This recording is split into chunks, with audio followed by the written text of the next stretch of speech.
أعوذ بالله من الشيطان الرجيم. بسم الله الرحمن الرحيم.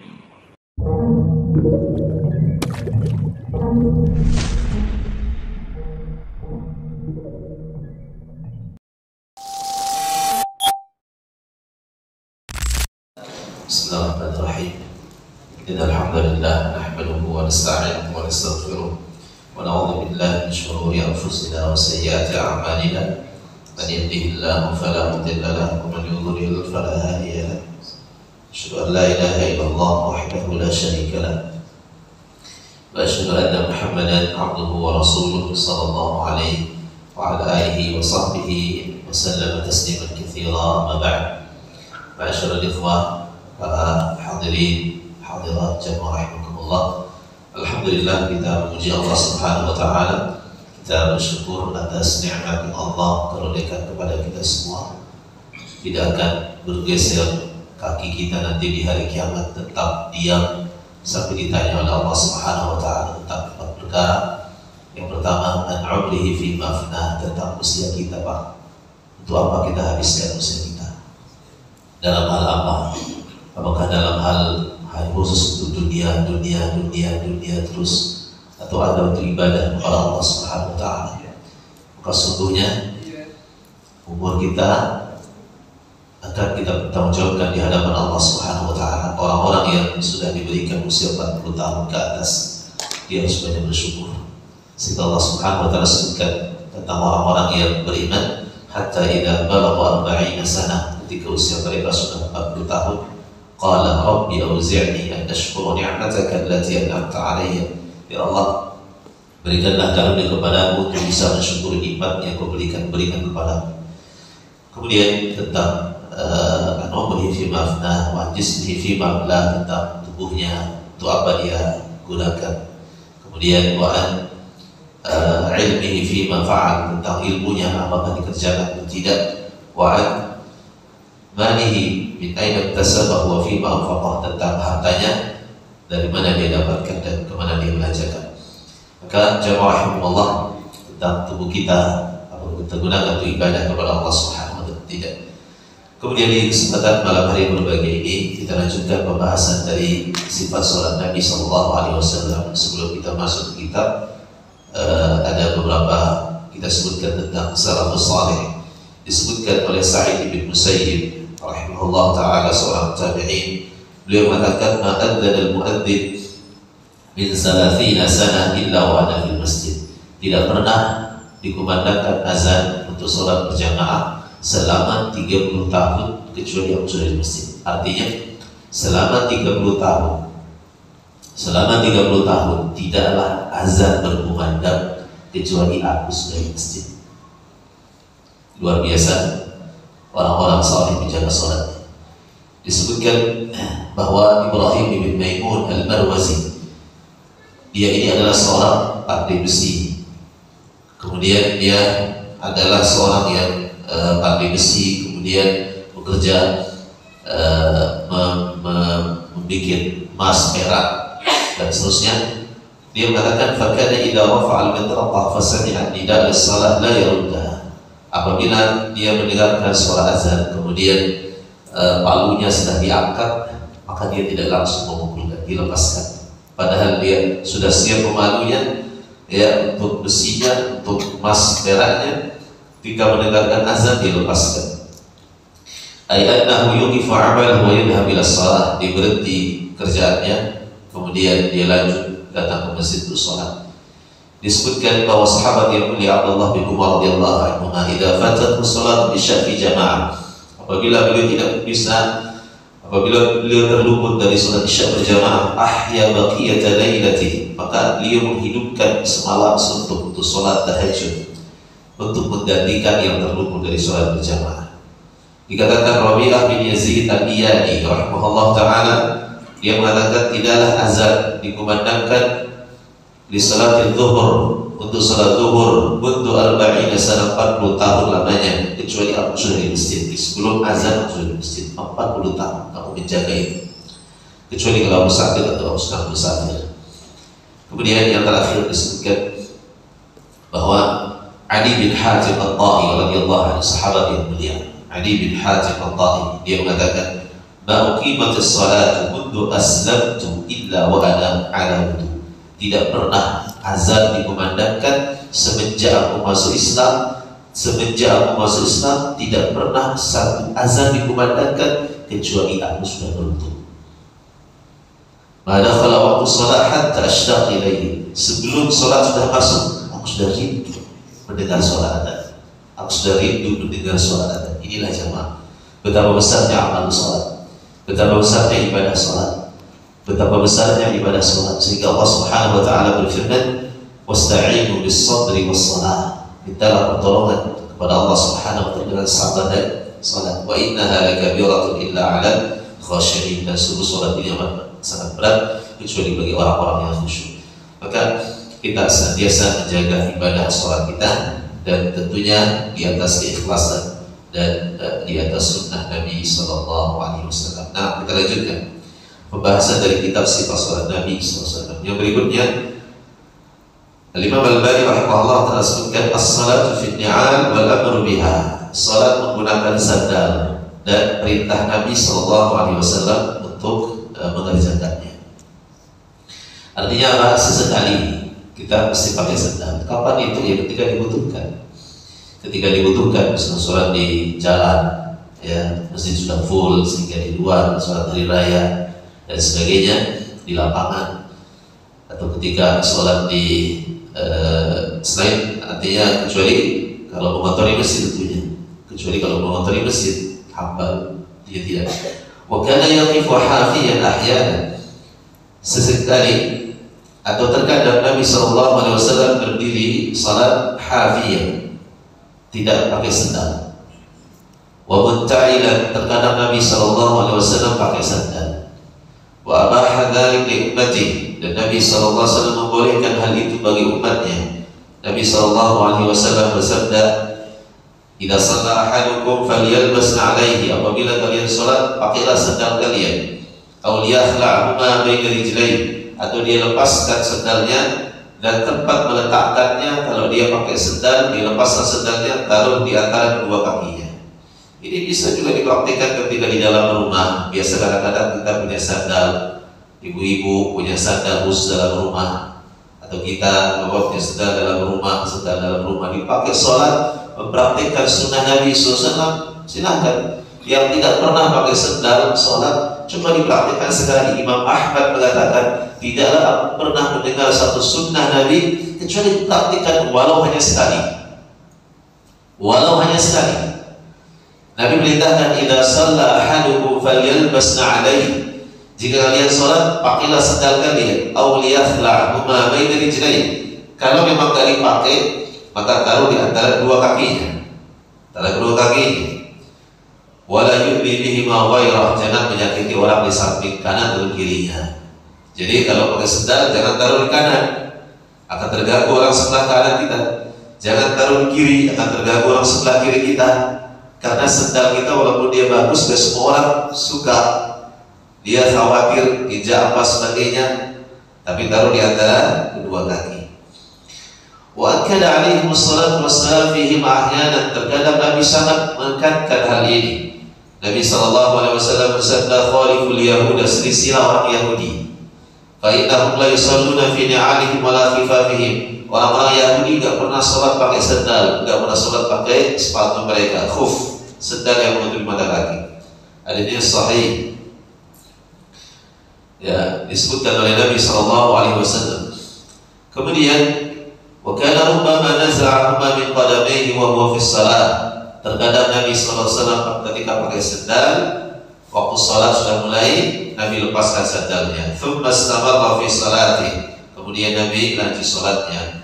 Kama qala Abu Sa'id Al-Khudri, sebagaimana diriwayatkan oleh Abu Sa'id Al-Khudri radhiyallahu anhu, "Shalla bina Rasulullah sallallahu alaihi wasallam dzata yaum." Suatu hari Nabi sallallahu alaihi wasallam salat mengimami kami. Falamma kana fi ba'di salati, pada pertengahan salatnya, khala'ana alaihi, Nabi sallallahu alaihi wasallam lepas sandalnya. Masjid Nabawi di zaman Nabi sallallahu alaihi wasallam tidak pakai alas. tidak pakai alas, dedaunan dan seterusnya, tidak.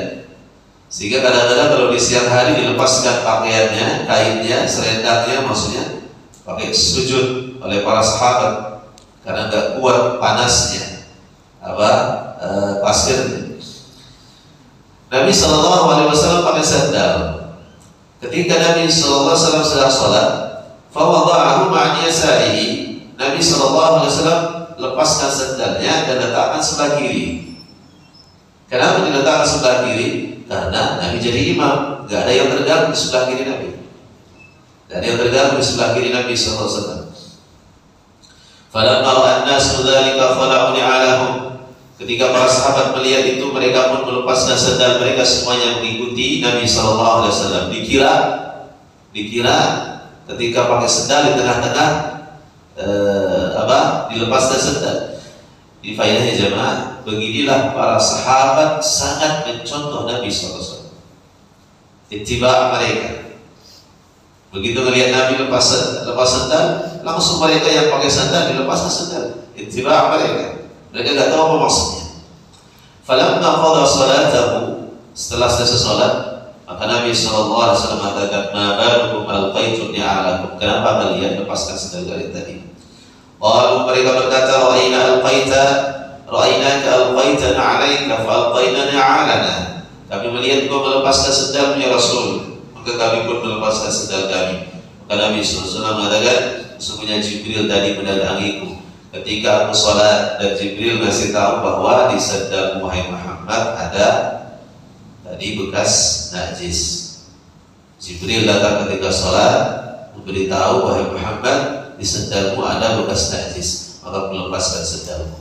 Aku lepaskan sandalmu. Fa'albaituhuma. Kemudian Nabi SAW mengatakan, apabila kalian melihat atau apabila kalian datang ke masjid, hendaklah dia lihat sandalnya. Jangan sampai dia masuk, di sandalnya ada najis. Apabila ada najis, maka dihilangkan kotoran tersebut. Ya, falyamsahuma, diusap-usapkan dia, wal yusalli fihima. Setelah itu boleh bagi sholat. Setelah itu boleh bagi sholat. Apabila sudah hilang najisnya. Wa kana idza nasa'ahuma wada'ahum an yasari. Ketika Nabi SAW melepaskan sandalnya, maka diletakkan sebelah kiri. Dan Nabi SAW bersabda, "Idza shalla ahadukum fala yada'na 'alaihi an-yamini." Jika kalian salat, kemudian pakai sandal dilepaskan, jangan taruh sebelah kanan. Wala an yasari, yang sebelah kiri. Fatakunu 'an yamini ghairihi, sehingga akan mengganggu orang sebelah kanannya, mengganggu orang sebelah kirinya. Tapi letakkanlah di antara kedua kakinya. Allah Ta'ala. Ini yang pertama. Sholat pakai sandal di rumah bisa dipraktikkan, sandal yang dalam rumah tentunya. Kemudian berikutnya, as-salatu 'alal mimbar. Nabi SAW pernah sholat di atas mimbar. Nabi SAW punya mimbar juga. Sebelum Nabi ada mimbar Masjid Nabawi, biasa Nabi itu bersandar di pohon kurma yang ada di bagian kiblat. Bersandar di pohon kurma, kemudian Nabi SAW berceramah. Nabi menyampaikan nasihat. Ketika dibuatkan mimbar, maka Nabi SAW tidak pernah lagi bersandar di pohon kurma itu. Kemudian Nabi naik di mimbar, pohon kurma itu menangis, ya, tidak lagi disentuh oleh Nabi SAW. Karena Nabi SAW mengatakan mendekatinya dan menenangkannya. Jadi ini sahih, riwayat ini sahih. Nabi SAW dibuatkan mimbar. Ya, yang membuatkan mimbar adalah budaknya Mughirah bin Syu'bah. Namanya Abu Lu'lu'ah. Abu Lu'lu'ah ini orang Persia. Dialah nanti yang membunuh sahabat Umar bin Khattab radhiyallahu anhu. Ya, Abu Lu'lu'ah, budaknya Mughirah bin Syu'bah. Dia ahli mebel, furniture, datang dipakai, dipekerjakan oleh Mughirah bin Syu'bah, dan dia buatkan mimbar untuk Nabi SAW dari kayu namanya Tarfaul Ghaba. Faedahnya boleh kita mempekerjakan orang non-muslim. Coba lihat jemaah. Jadi Nabi SAW mempekerjakan siapa? Majusi. Orang Majusi tiba api, orang Persia. Gak Islam. Boleh. Jika memang dia itu keahliannya di situ. Kita lihat ini tukang bangunan misalkan kita pakai orang Muslim, dia nggak amanah misalkan, atau hasilnya nggak rapi, hasilnya nggak bagus, jadi kita pakai yang non Muslim, dia lebih teliti, dia ahli, dia rapi, boleh. Masalah muamalah boleh. Nabi SAW dibuatkan mimbar. Kemudian Nabi SAW surah di atasnya, Wasallallahu Alaihi Wasallam marratan ala mimbar. Suatu ketika Nabi SAW surah di atas mimbar. Wa fi riwayat annahu dhu thalathi darajat. Mimbarnya Nabi SAW 3 tingkat. 1, 2, 3. Kemudian kalau kita datang ke Masjid Nabawi, berapa tingkat itu? Banyak, 1, 2, 3, 4 sampai berapa? 10 kali itu. Mimbar itu bukan mimbar Nabi itu peninggalan ya kerajaan-kerajaan Bani Umayyah. Kemudian kalau sekarang kita lihat masjid-masjid di Saudi, di selain Masjid Nabawi dan Masjidil Haram jamaah, itu masjidnya mimbarnya nempel di dinding. Jadi ini tempat imam, di sebelahnya ada lubang, nempel langsung dibuatkan dia apa? Di dinding ini dikasih bolongan, di situ mereka khutbah. Dan itu juga bukan ada contohnya dari Nabi SAW, tapi dari masa kerajaan setelahnya. Dan banyak para ulama mengomentarinya. Jika mengikuti sunnah, tentunya tidak wajib ya. Tidak wajib mimbarnya punya seperti itu. Tapi untuk lebih afdalnya, tiga tangga, 1, 2, 3. Yang penting tangganya 3. Adapun mungkin hiasannya punya atap, dia punya apa? Punya meja di depannya sehingga kalau dia nampak kelihatan kaki, kadang khotibnya kadang enggak semuanya biasa begitu. Enggak semuanya biasa kelihatan langsung ketika berdiri, sehingga mimbarnya dibuatkan ada itu desain-desainnya 3, 1, 2, 3, langsung di depannya itu ada kayak mejaannya, langsung lantai ketiga itu buat dudukannya, kemudian ada atapnya, tidak masalah. Ya, yang penting dia apa? Tangga mimbar Nabi SAW annahu dhu thalathi darajat. Hadha huwa sunnah, kata Syekh Al-Albani rahimahullah ta'ala. Inilah dia sunnah fil mimbar, an yakuna dha thalathi darajat, la akthar, tidak ditambah. Wa ziyadah 'alaiha, dan tambahannya termasuk tidak ada dalilnya. Ini termasuk yang dilakukan oleh masa kerajaan Bani Umayyah. Kasih banyak. Sekarang kita lihat di Saudi, ini peninggalan raja sebelumnya dibiarkan. Tapi yang Nabi SAW datang 3 mimbar saja. Nah, faqama alaihi, Nabi SAW berdiri di atas mimbar. Fakabbara wa kabbara an-nas wara'ahu. Nabi SAW takbir di atas mimbar, Allahu Akbar. Jamaah semua di belakang ikut Allahu Akbar. Thumma raka'a, kemudian Nabi ruku di atas mimbar. Wa huwa alaihi, thumma rafa'a, kemudian sami Allahu liman hamidah di atas mimbar. Fa nazala al-qahqara, kemudian setelah i'tidal sami Allahu liman hamidah, Nabi turun mundur ke belakang. Turun Nabi sallallahu alaihi wasallam hatta sajada fi aslil mimbar, sampai Nabi sujud di bawah mimbar. Nabi ketika berdiri di atas mimbar, ketika ruku di atas mimbar, ketika i'tidal di atas mimbar, sehingga dilihat oleh banyak para sahabat. Ya. Kemudian ketika sujud Nabi turun mundur dan sujud di bawah mimbar. Tsumma 'ada, kemudian duduk, sujud, berdiri, naik lagi Nabi. Naik lagi. Fasana'a fiha kama sana'a fi raqatil ula. Nabi lakukan sama di rakaat yang kedua, ketiga, sama seperti yang dilakukan di rakaat pertama. Hatta faragha min akhir salatihi, sehingga Nabi selesai salat. Thumma aqbala 'ala an-nas faqala, kemudian Nabi SAW menghadap para sahabat dan Nabi bersabda, ya ayuhan nas, wahai para manusia sekalian, Inni sana'tu hadza lita'tammu bi wa lita'allamu salati. Aku kerjakan ini, naik turun mimbar, supaya kalian contoh bagaimana cara sholat.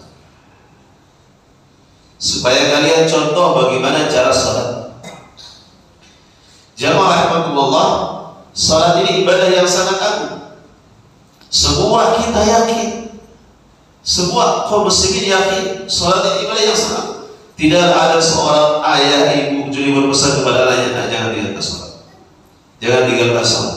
Sholat diterima oleh Nabi SAW sampai naik ke langit yang ke-7.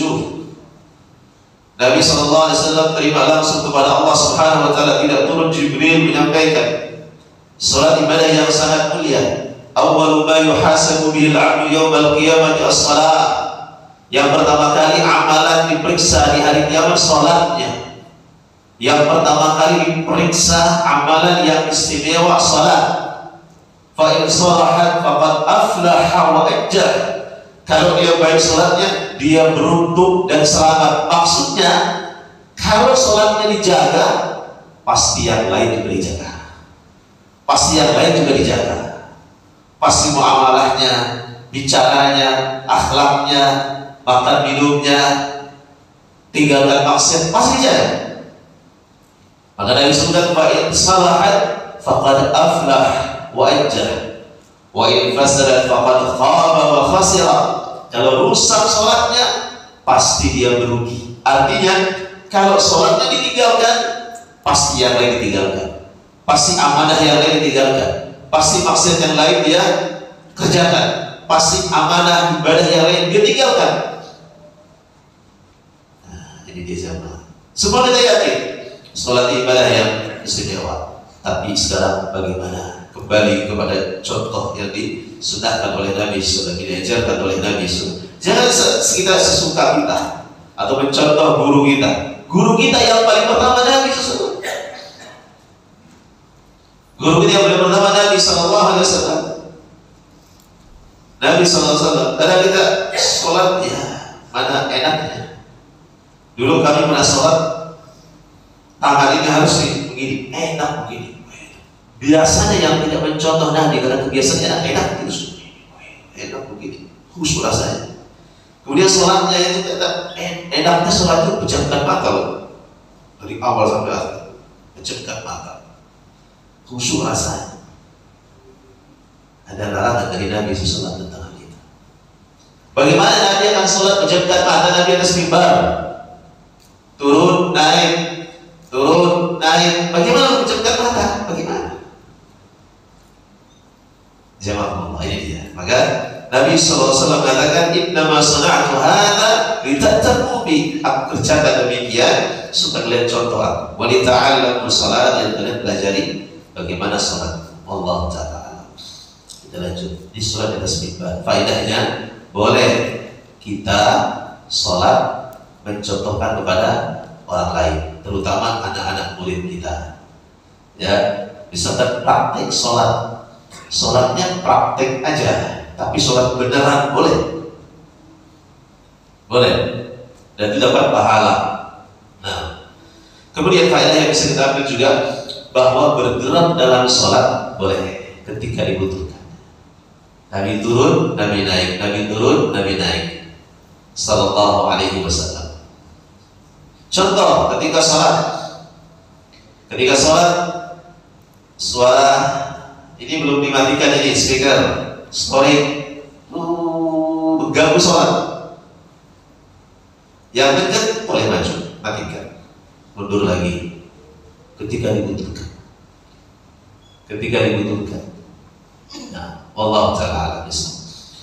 Kemudian as-sutratu wujubuha. Berikutnya sifat sholat Nabi SAW, sutrah dan kewajiban memakai sutrah. Sutrah ini membatas. Wakana sallallahu alaihi wasallam yaqifu qariban min as-sutrah. Nabi sallallahu alaihi wasallam ketika salat Nabi mendekat ke sutrah jamaah. Fakana bainahu wa bainal jidar thalathatu adra'. Biasanya Nabi sallallahu alaihi wasallam salat antara beliau dengan tembok 3 hasta. 1, 2, 3. Ya ukuran sejadah adalah kurang lebih 3 hasta.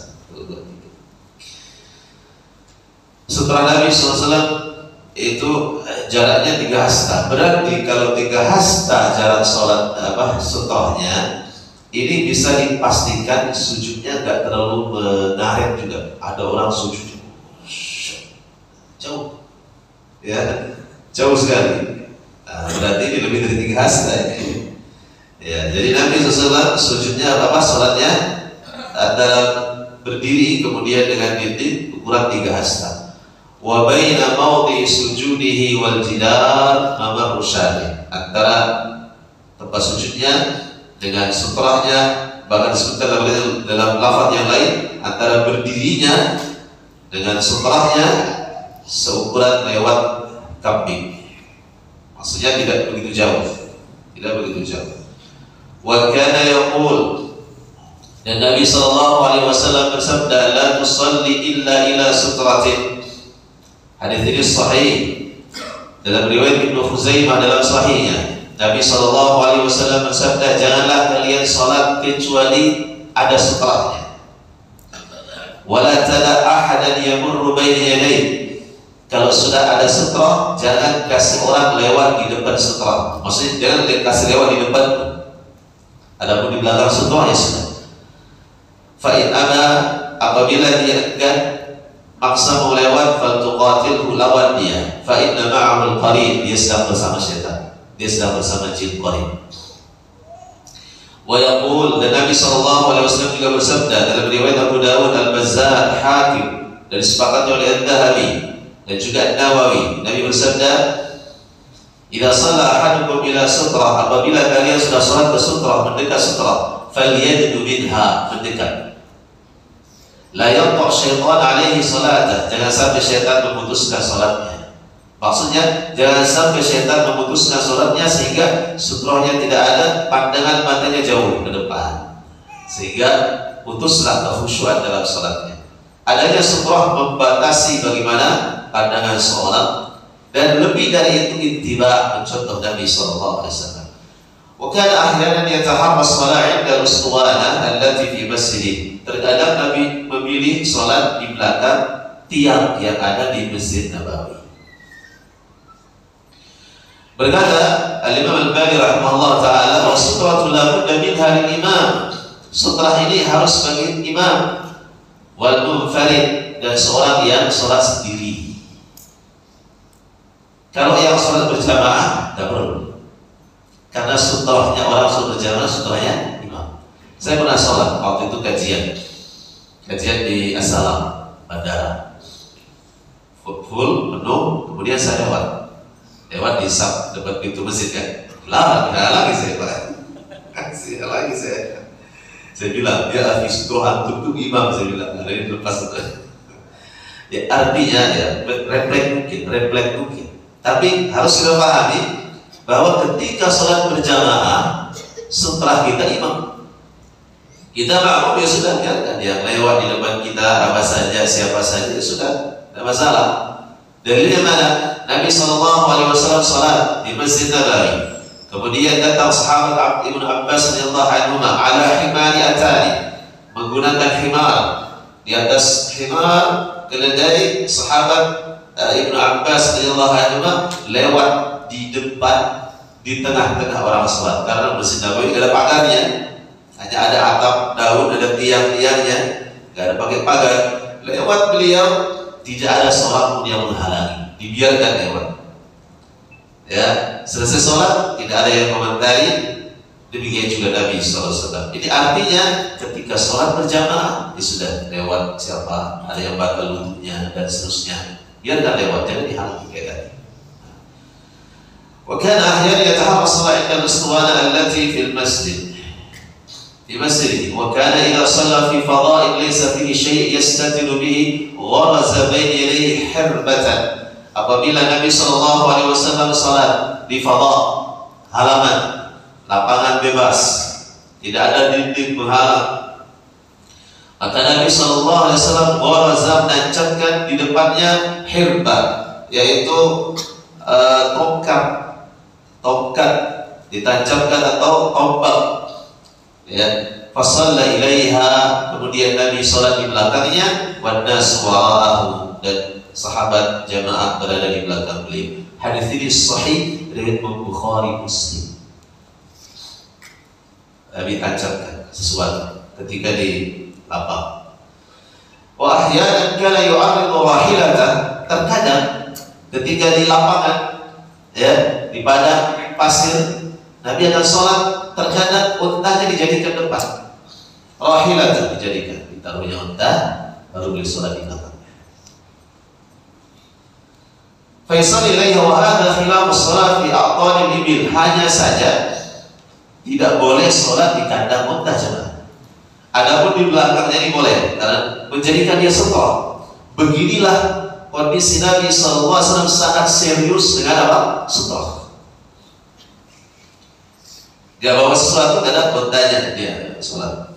Kalau kita mungkin motornya, mungkin mobilnya, mungkin tasnya, mungkin apanya saja.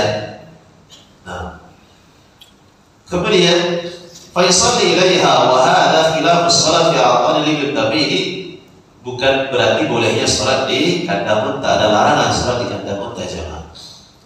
Kemudian fa innahu naha anha wa ahyanan kana ya'khudhu ar-rahla faya'diluhu fa yusalli ilaihi. Terkadang Nabi SAW ambil pelana itu sandaran unta, kemudian dijadikan sebagai sutroh.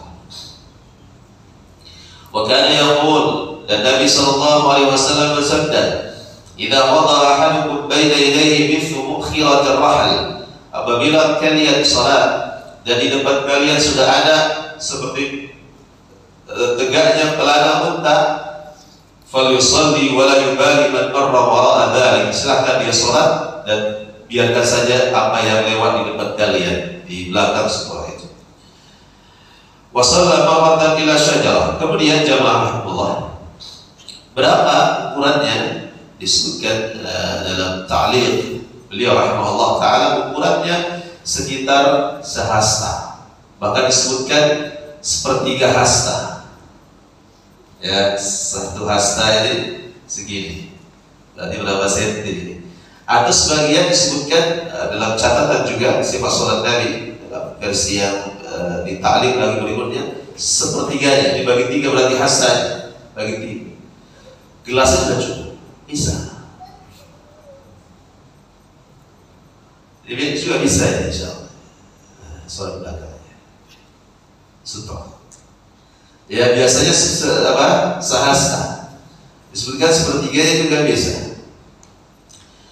Kemudian jamaah rahimahullah, disebutkan oleh Imam An-Nawawi rahimahullah taala, disebutkan oleh Imam An-Nawawi, berkata Qadhi Iyad, dinukilkan oleh An-Nawawi dalam syarah Sahih Muslim, bahwa dibenar bahwa sebagian berpendapat garis pun sudah bisa menjadi sutroh. Garis pun sudah bisa menjadi sutroh.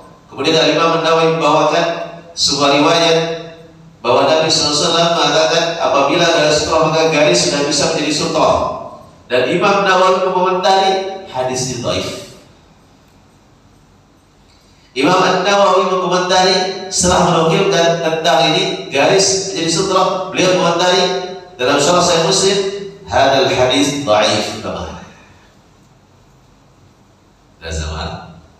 Berarti garisnya, garis sejadah, garis apa, itu belum mencukupi.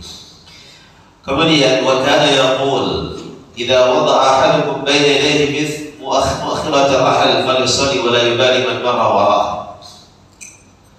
Wa kana sallallahu alaihi wasallam, dan Nabi sallallahu alaihi wasallam kadang salat ila syajaratin, di belakang pohon. Wa kana ahyanan yusalli ila sarir, terkadang Nabi salat di sampingnya ranjang. Jadi ranjang di sebelahnya, meja, ranjang sama saja, kursi. Yusalli ila sarir wa Aisyah radhiyallahu anha muttaji'ah alaihi, dan Aisyah berbaring di atas ranjang. Ranjang, Nabi sholat di belakang. Ada istri beliau Aisyah radhiyallahu anha tidur, Nabi sholat di belakang. Ini boleh menjadi sutroh dekat. Tahta qatifataha. Di Aisyah tidur di atas ranjangnya menggunakan selimutnya. Wa kana sallallahu alaihi wasallam la yada' syai'an yamurru baina yaday sutrah. Nabi sallallahu alaihi wasallam ketika sholat di belakang sutrah, Nabi tidak membebaskan siapa yang lewat. Setelah pakai sutrah, tidak dibiarkan siapa yang lewat di dalam sutrah. Adapun di luarnya tidak. Faqala kana yusalli ja'a syatun tas'a baina yadayhi. Ketika Nabi SAW sholat, lewatlah seekor kambing. Lewat seekor kambing. Hadis ini disebutkan, ya, diriwayatkan oleh Imam Ibnu Khuzaimah dan Imam At-Tabrani dan Hakim, disepakati oleh Al-Dhahabi. Suatu hari ketika Nabi SAW sholat, lewat kambing, ya, baina yadayhi, di hadapan Nabi SAW, fasa'aha. Nabi pun sa'aha, Nabi maju. Nabi mendesak kambing ini supaya tidak lewat di depannya. Nabi desak. Fasa'aha hatta alzaqa batnahu bil ha'id, sampai Nabi tempelkan perutnya di dinding ini. Di dinding ini supaya tidak lewat kambing di depannya. Wa marrat wara'ahu, dan lewatlah kambing di belakang Nabi SAW. Artinya jika memungkinkan, walaupun sekedar anak kita lewat, ya sudah, kita kasih di belakangnya. Nah, Allah Ta'ala. Wa shalla salatan maktubah fa dhabba yadahu. Suatu ketika Nabi salat wajib. Tiba-tiba Nabi menggenggam. Falamma shalla qala, selesai salat, para sahabat bertanya, "Ya Rasulullah, ahadatha fi salati syai'?" Ya Rasulullah, apakah terjadi sesuatu dalam salat tadi? Qala, la, tidak ada masalah. Hanya saja illa anna syaitana arada an yamurra baina yadayya. Hanya saja tadi syaitan ada ingin lewat di depanku, kata Nabi sallallahu alaihi wasallam. Fa khadaqtuhu, aku mencekik dia. Hatta wajadtu burda lisanihi ala yadi, sampai keluar lidahnya. Dan aku rasakan dinginnya lidahnya di tangan. Wa aymullahi, demi Allah, law ma sabaqani ilaihi akhi Sulaiman, seandainya Nabi Sulaiman tidak pernah berdoa. Apa doa Nabi Sulaiman? Dari doa Nabi Sulaiman kan semua pekerjanya, buruhnya, karyawannya setan itu kerja sama Sulaiman. Ya, Nabi Sulaiman alaihissalam, Allah Subhanahu wa taala sebutkan dalam Al-Qur'an, wa minasyayatin man yaghusun, di antara setan ada jadi tukang penyelam. Jadi nelayan Nabi Sulaiman, ente nyelam, cari ikan setan. Ente setan bangun. Ente setan jaga ini. Ente setan masak, taat tunduk kepada Nabi Sulaiman alaihissalam. Dan Nabi Sulaiman berdoa jamaah. Apa doa Nabi Sulaiman? Rabbi habli mulkan la yanbaghi li ahadin min ba'di. Ya Allah, berikanlah aku kekuasaan yang tidak pernah dimiliki oleh manusia setelahku. Doa Nabi Sulaiman, ya Allah, berikanlah aku kekuasaan yang tidak akan pernah dimiliki oleh semua manusia setelahku. Sehingga tidak ada yang bisa berkuasa seperti Nabi Sulaiman, memerintahkan angin, memerintahkan api, memerintahkan burung, memerintahkan hewan-hewan seperti tidak ada. Dan Nabi SAW mengatakan, seandainya aku tidak hentikan doa Nabi Sulaiman, karena Nabi Sulaiman menguasai setan, dan tidak ada yang bisa menguasai jin setan kecuali Nabi Sulaiman, aku ingat itu. Maka di sini faedah jemaah, kalau kita mendengar ada orang dia kerjanya, dia bilang apa? Ini orang ini seperti kaya lah, punya tuyul di rumah. Tuyul dia kerja. Jadi kalau di ATM, berarti itu tuyul itu gak kerja untuk dia. Pasti dia mengorbankan imannya untuk tuyul itu, untuk setan itu, sehingga setan itu mau kerja untuk dia. Yang cuma-cuma gak ada. Ya, kecuali Nabi Sulaiman. Seandainya bukan karena doanya Nabi Sulaiman, aku akan ikat setan itu. Ila sariyatin min sawalil masjid. Aku akan ikat di salah satu tiang dari tiang masjid. hatta yatifu bihi wildan ahli Madinah, sehingga besoknya akan dimain-mainkan oleh anak-anak kecil kota Madinah. Oh, setan, kita lihat setan, ayo pada setan diikat, dimain-mainkan, ada main kakinya, kepalanya, pukul, kan begitu. Tapi aku minta doanya Nabi Sulaiman, sehingga aku lepaskan. Faman istata'a an la yahul bainahu wa bainal qiblah ahad falyaf'al. Jika kalian mampu ketika sholat, jangan sampai ada lewat siapapun, kerjakan. Itu kejadian.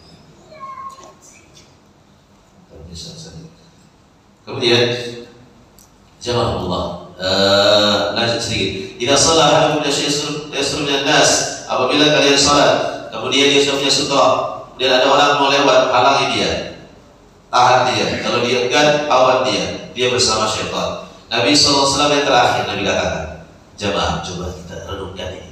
Jangan kita pakai perasaan kita, kebiasaan kita, coba renungkan ini. Apa kata Nabi SAW?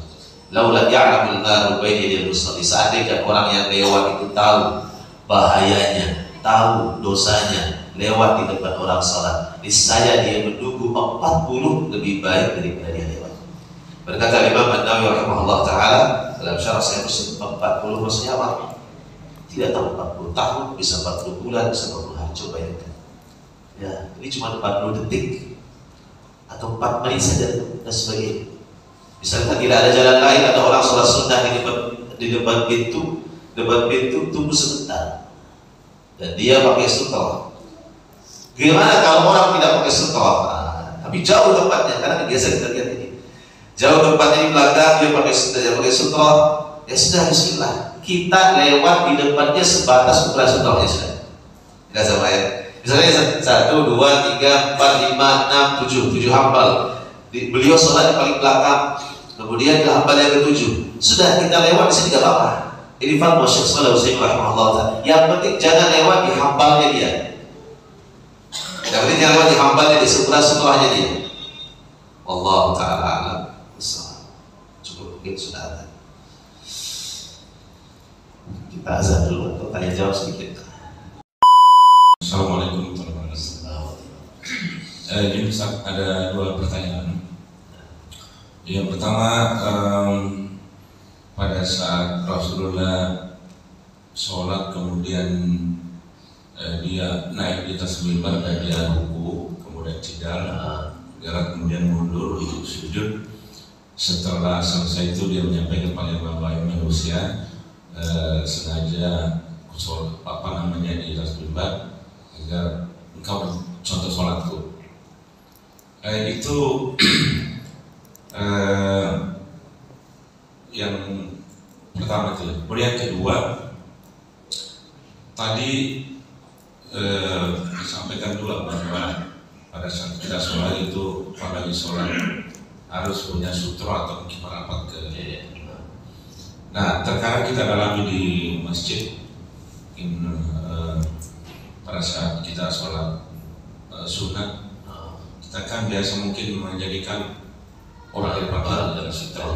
Nah, ini mungkin kalau orang itu paham ada di belakang, mungkin dia tidak bergerak sampai. Tapi kalau umpamanya bersangkutan tidak paham atau dia paham dia langsung buru-buru terus. Nah, kalau nanti kita, apakah kita sudah tasodahi, apakah kita harus bergerak lagi? Kecuali mungkin kalau kita masih berdiri bisa melangkah. Tapi kalau kita sudah berakhir juga, itu saja. Itu yang kedua. Yang pertama itu letak pertanyaan di mana, Pak? Jadi pertanyaan tadi yang pertama itu kan tadi Rasulullah mengatakan, aku ingin agar engkau mencontoh sholatku. Nah, ini maknanya apakah memang hanya semata-mata bagaimana gerakan Rasulullah itu dalam sholat, ataukah maknanya juga bahwa pada saat sholat kita bisa bergerak tergantung kalau memang ada keperluan besar. Iya, itu saat itu. Jadi dua-duanya masuk itu. Yang pertama, yang paling intinya Nabi sebutkan, kerjakan ini untuk kalian contohkan kalian supaya lebih terang, akun tempat yang lebih tinggi, supaya jelas. Artinya bahwa sholat ini bukan hanya bermodalkan kita mengatakan khusyuk dengan Allah, tapi gerakannya semuanya 100% dari Nabi SAW. Dalam ibadah haji Nabi katakan khudu'an limanasikakum. Dalam sholat Nabi katakan innama sana'tu hadza li ta'tamu bi wa li ta'allamu sholati. Nah, supaya kita lihat, bahkan detail nanti disebutkan oleh para sahabat Nabi, ujung ininya lengkap, kemudian seterusnya sampai Nabi SAW bagaimana tahiyatnya, bagaimana salamnya, bagaimana bacaannya. Nah, semuanya mencontoh Nabi SAW. Kemudian faedahnya tadi itu tetap bolehnya bergerak jika dibutuhkan, ketika darurat. Bahkan ketika misalkan ada gempa, tidak apa-apa, lari keluar, lanjut sholat. Jangan dibatalkan, jangan boleh dari awal, Kalau imamnya bubar batalin, lanjut kita yang paham agama, yang paham ini sunnahnya, lanjut. Misalnya kita sholat di sebuah tempat, sholat di sebuah tempat, banyak orang yang mungkin belum mendengar dan membaca tentang hadis ini, akhirnya terjadi gempa, lari keluar berhamburan, kita ikut berhamburan, tidak masalah. Bukan berarti kita diam di masjid, tawakal, jatuh, dari lanjut sholat kita. Di mana posisi yang pas, lanjut sholat, yang salam sebelum. Wallahu a'lam. Kemudian yang berikutnya tadi yang kedua, kalau seandainya yang di depan kita sebagai sutra kita berdiri, kita posisi kalau berdiri kan bisa maju, atau bisa maju tapi kejauhan, jangan, tidak perlu maju kejauhan. Misalkan kita cuma berdua di sini, di hafal yang belakang itu tempat sholat, terus tempat jadi sutranya pas depan kita. Kalau kita mau maju sangat jauh sekali kan? Ya sudah, usah maju. Fatwa Syekh Shalih usah maju. Kemudian yang kedua, kalau dia pergi, misalkan ya sudah, kita nggak bisa maju, ya sudah, cukup berat. Yang penting di awalnya kita berusaha mengambil stop ini. Allah Taala. Cukup. Silakan Pak. Assalamualaikum. Menyambung tadi Ustaz terkait dengan mimbar tadi Ustaz. Ya. Apa itu hanya diperkenankan buat nabi saja? Ya. Karena saya juga pernah menemukan ada masjid yang dibangun dia agak tinggi tempat imamnya itu daripada makmumnya. Nah itu apakah bisa diperkenankan seperti itu Ustaz? Dalam hal ini memang ada beberapa komentar para ulama, sebaiknya imam sama makmum tetap aja sama, ya.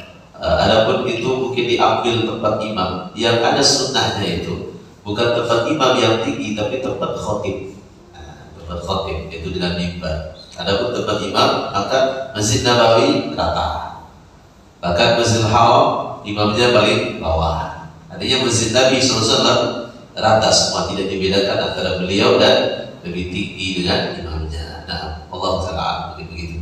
Jadi yang lebih tinggi itu sunnahnya adalah apa? Khotib. Kenapa khotib lebih tinggi? Supaya suaranya lebih keras. Suaranya lebih keras. Di zaman itu tidak ada speaker, dan supaya dilihat, kita mendengarkan dengan melihat yang menyampaikan beda rasanya. Jiwa itu akan masuk ketika melihatnya. Nah, ketika dia di bawah duduk rata, kemudian suaranya juga kecil, maka itu tidak begitu besar. Jadi Allah Ta'ala yang sunnahnya adalah khotibnya yang di atas, bukan imamnya. Allah Ta'ala begitu. Cukup serah.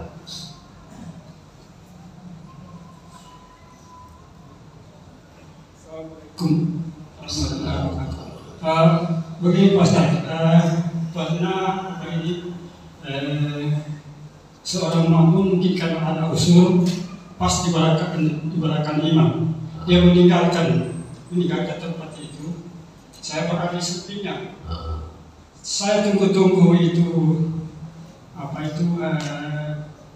makmum yang ada di belakang untuk maju menutup, tapi tidak ada yang maju. Pas saya bergeser, tapi di samping saya itu tidak bergeser. Jadi sempat itu satu rakaat kosong itu. Iya, tidak masalah Pak. Kosong, yang penting di awalnya sudah mencari apa? Sutra. Yang penting di awal takbir sudah mencari sutra. Nanti ketika pergi misalkan geser, ya sudah. Kalau dia terlalu jauh, ya diam. Tapi kalau dia dekat, berusaha maju. Ini fatwa Syekh Shalih rahimahullah Ta'ala. Allah Ta'ala. Cukup ya? Ya Allah Ta'ala. Wassalamualaikum warahmatullahi wabarakatuh. wa ala alihi wa sahbihi wasallam. Alhamdulillah rabbil alamin. Assalamualaikum warahmatullahi wabarakatuh.